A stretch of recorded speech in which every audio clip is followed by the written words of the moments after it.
যারা আজকে বাংলাদেশে একটা বিভাজন সৃষ্টি করতে চায় তারা কখনোই বাংলাদেশের পক্ষের মানুষ নন। যারা এই সময়ে একজন ত্যাগী ছাত্র নেতাকে হত্যা করতে পারে তারা নিঃসন্দেহেই বাংলাদেশের এই পরিবর্তনের আন্দোলনের সঙ্গে তারা কোনো মতেই সঙ্গে ছিল না।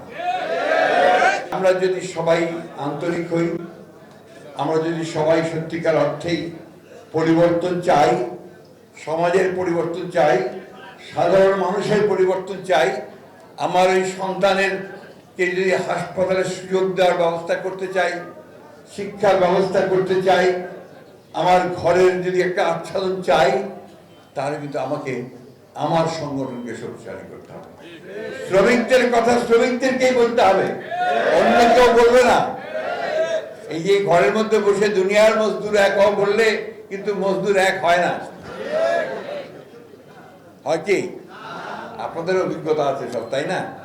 সরকার পরিবর্তন হলেই আপনাদের নেতৃত্ব পরিবর্তন হয়ে যায়। কি ভুল বললাম নাকি?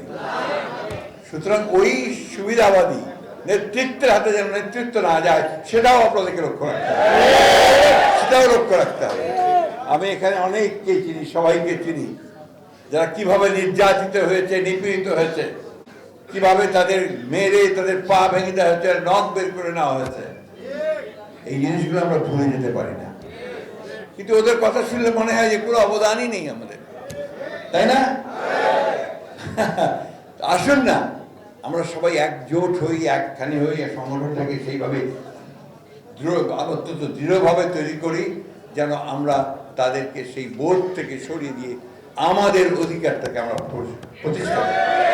আমার খুব ইচ্ছা হয়েছিল যে আমি খান ভাইকে একবার প্রশ্ন করি, খান ভাই, এত সংস্কারের কথা বলা হচ্ছে কিন্তু শ্রমজীবী মানুষদের, শ্রমিকদের সংস্কারের কথা তো কোথাও শুনতে পাচ্ছি না। আমাদের 31 দফার মধ্যে আছে কিন্তু এর মধ্যে কি আছে আমি জানি না।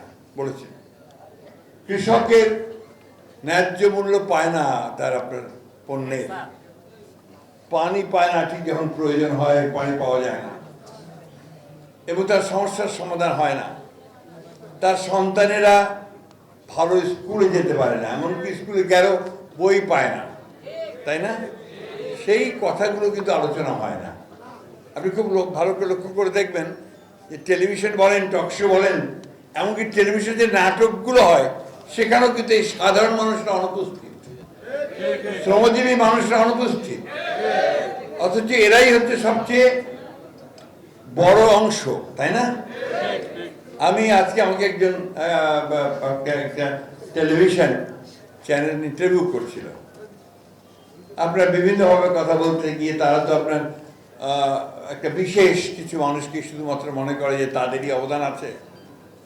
আমি যে আপনারা তো একবারও জিজ্ঞেস করেন না যে 7 তারিখে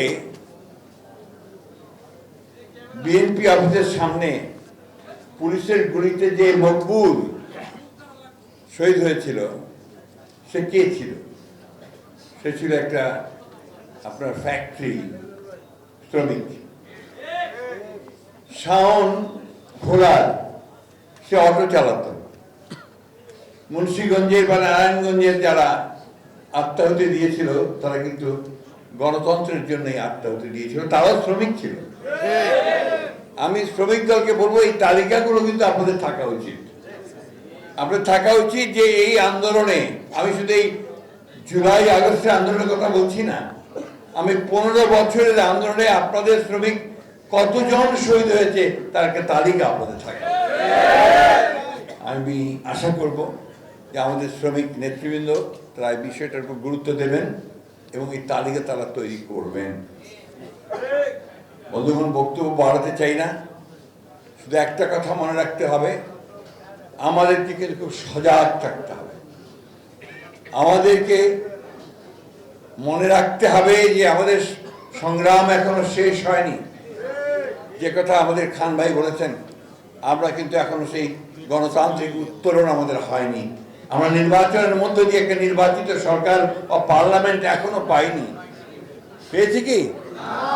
সেই জন্যে আমাদেরকে অত্যন্ত সাবধানতার সঙ্গে, দৃঢ়তার সঙ্গে সচেতনতার সঙ্গে আমাদেরকে কিন্তু কাজ করতে হবে, দলকে আরো সুদৃঢ় করতে হবে, সংগঠনকে আরো শক্তিশালী করতে হবে। আমার খুব ভালো লাগছে, আজকে আমি শ্রমিক দলের একটা বিরাট সমাবেশ দেখতে পাচ্ছি।